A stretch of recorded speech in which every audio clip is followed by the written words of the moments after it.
Bonjour à tous, vous vous apprêtez à regarder une vidéo qui est en fait un projet de recherche à l'université que j'avais réalisé avec des camarades de classe lorsque j'étais à l'université Panthéon-Sorbonne.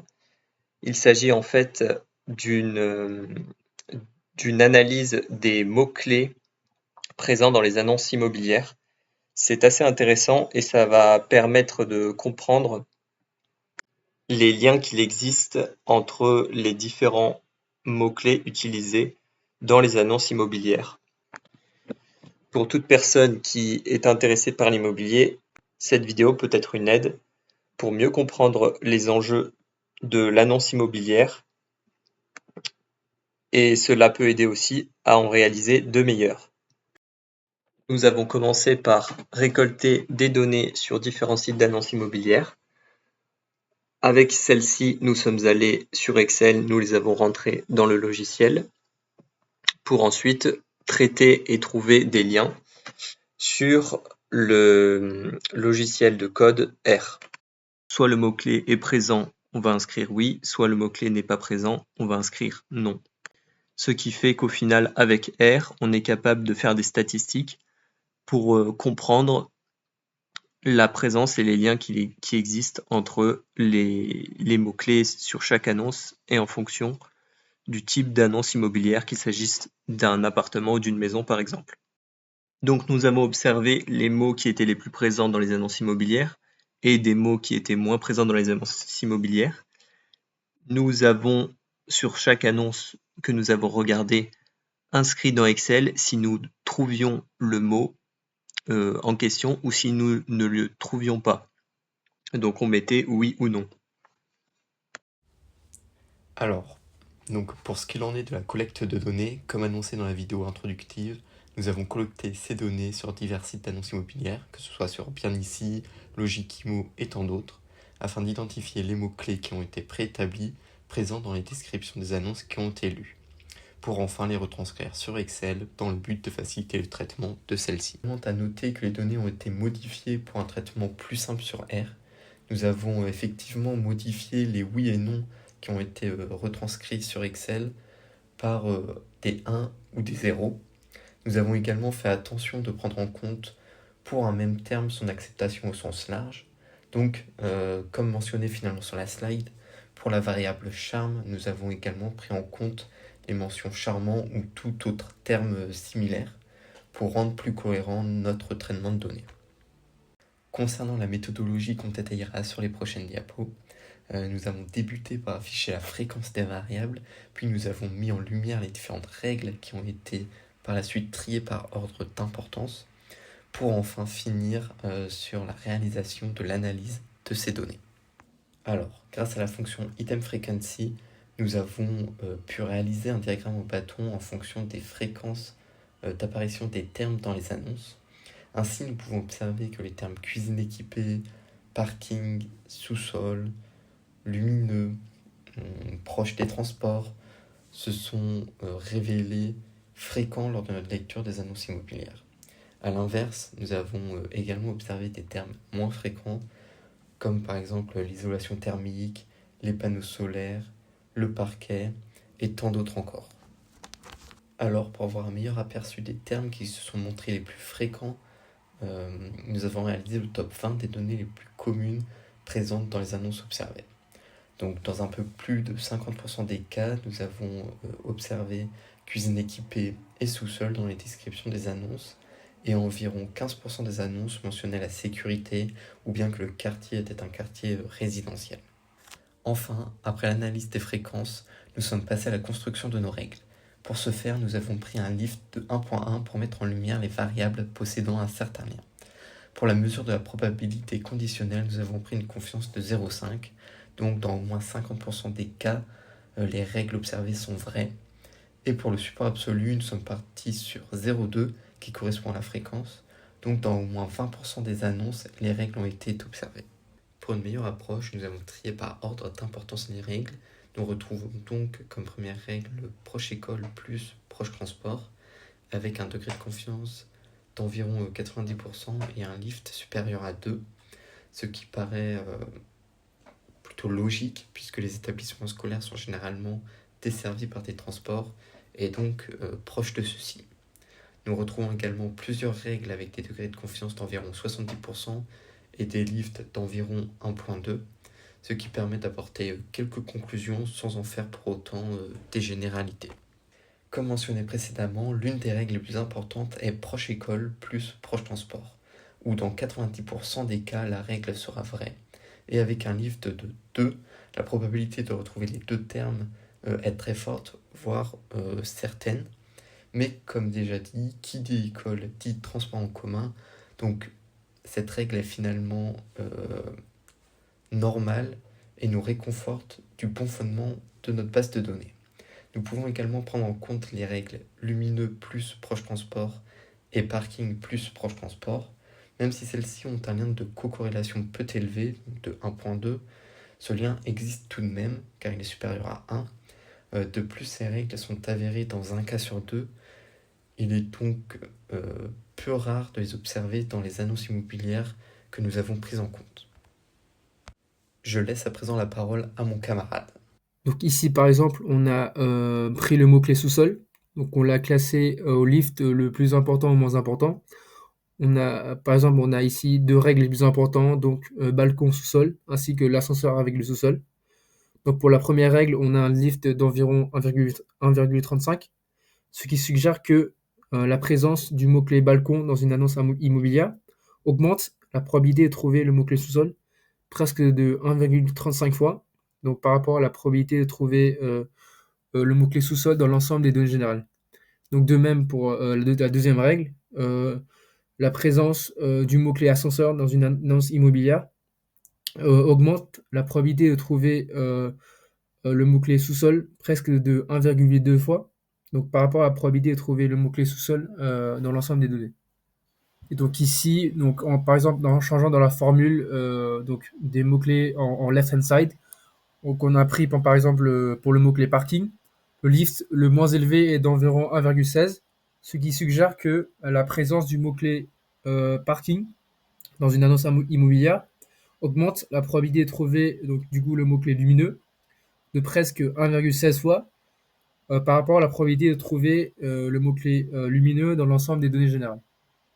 Et donc, chacune des quatre règles d'association identifiées présente un lift qui est supérieur à 1, donc, ce qui indique du coup que les éléments de chaque règle sont positivement corrélés. Donc ça signifie aussi que lorsque l'un des éléments, donc la partie de gauche de la règle, est présent sur une annonce, il y a une probabilité accrue de trouver également l'autre élément, donc la partie droite de la règle. Donc en outre, la confiance élevée observée dans ces règles renforce la pertinence. Donc ici, la confiance mesure la probabilité que l'item de droite apparaisse, étant donné que l'item de gauche est présent.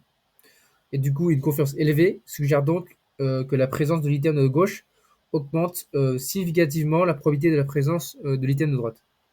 Cela implique que ces associations ne sont pas simplement des coïncidences, mais reflètent plutôt des relations significatives au sein des données. Enfin, le support élevé de ces règles montre qu'elles ne sont pas des cas isolés, mais des motifs fréquemment observés dans l'ensemble des données. Et du coup, le support, qui mesure la fréquence relative d'une règle, indique que ces associations ne sont pas rares et qu'elles sont représentatives de tendances générales au sein de l'ensemble des données analysées. Et donc, pour récapituler, on a repéré 4 règles majeures. Donc la première règle est le balcon avec le sous-sol. Donc ici, on a un lift de 1,35, donc qui suggère que la présence d'un balcon est positivement corrélée avec la présence d'un sous-sol. Donc la probabilité de trouver un sous-sol quand il y a un balcon est 1,35 fois plus grande que la probabilité de trouver un sous-sol dans une annonce aléatoire. On a aussi une confiance de 0,71, ce qui indique que 71% des annonces avec un balcon incluent également un sous-sol, donc ce qui est une forte probabilité et suggère une forte règle. On a aussi un support de 0,2, donc ce qui signifie que cette règle est vérifiée pour 20% de toutes les transactions dans l'ensemble des données, et donc indiquant qu'il s'agit d'une caractéristique qui est relativement connue. Ensuite, pour la deuxième règle, c'est la règle entre proche école et proche transport. Donc ici, on a un lift de 2,13, donc qui indique une corrélation qui est très forte entre les propriétés qui sont proches des écoles et celles proches des transports. Donc les annonces proches des écoles ont 2,13 fois plus de chances d'être également proches des transports, donc comparé à cette probabilité dans l'ensemble des annonces. On a aussi une confiance de 0,91 qui montre que 91% des annonces proches des écoles sont aussi proches des transports. Donc cela indique une très forte probabilité que ces deux caractéristiques coexistent. On a enfin un support de 0,29, donc qui signifie que près de 29% des annonces se situent à la fois près des écoles et des transports. Donc cela peut être un point de vente clé pour les familles cherchant des propriétés immobilières. Ensuite, pour la troisième règle, c'est la règle entre ascenseur et sous-sol. Donc on a un lift de 1,2, donc qui indique que les annonces avec un ascenseur ont légèrement plus de chances d'avoir un sous-sol que la moyenne.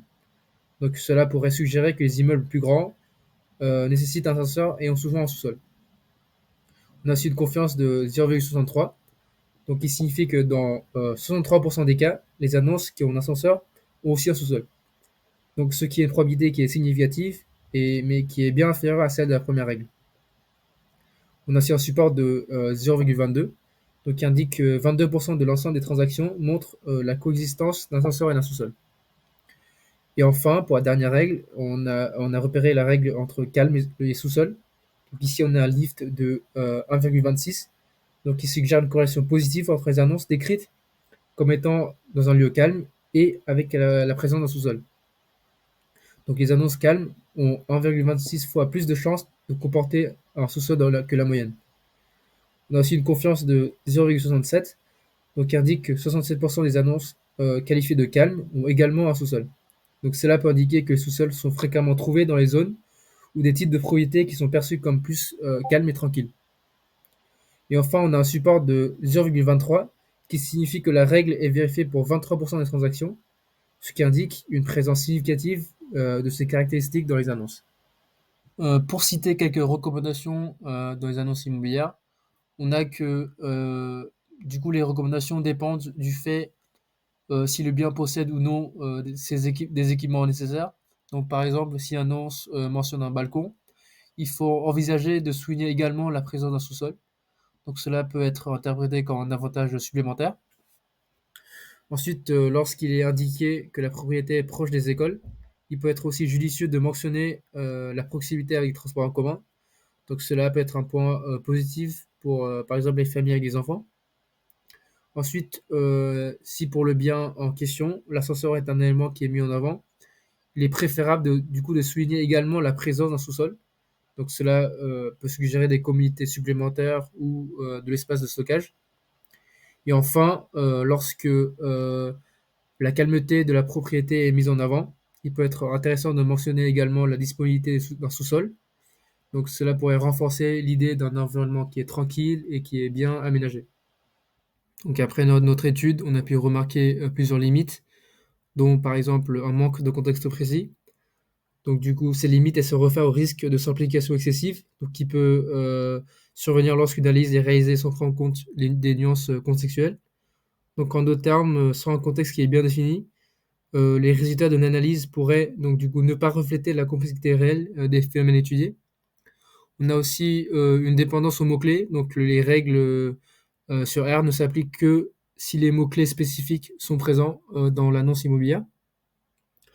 On a aussi une interprétation qui est plutôt subjective, donc certains termes comme calme, charmant sont sujets à des interprétations qui sont plutôt subjectives. Et ensuite, sur R notamment, on a eu un besoin d'ajustement fréquent des règles, donc les seuils fixés dans le lift, le support, la confiance, elles peuvent nécessiter des ajustements constants, donc qui selon l'étude de marché. Donc du coup, on a une confiance qui était plutôt faible, qui était à 0,5. Et aussi, on a dû donc constamment changer les formules pour du coup obtenir des règles qui sont précises et du coup qui peuvent nous donner une certaine analyse. Et enfin, on a plutôt un échantillon qui est plutôt limité. Donc il faudrait agrandir la taille de l'échantillon pour avoir du coup un résultat qui est plus proche de la réalité.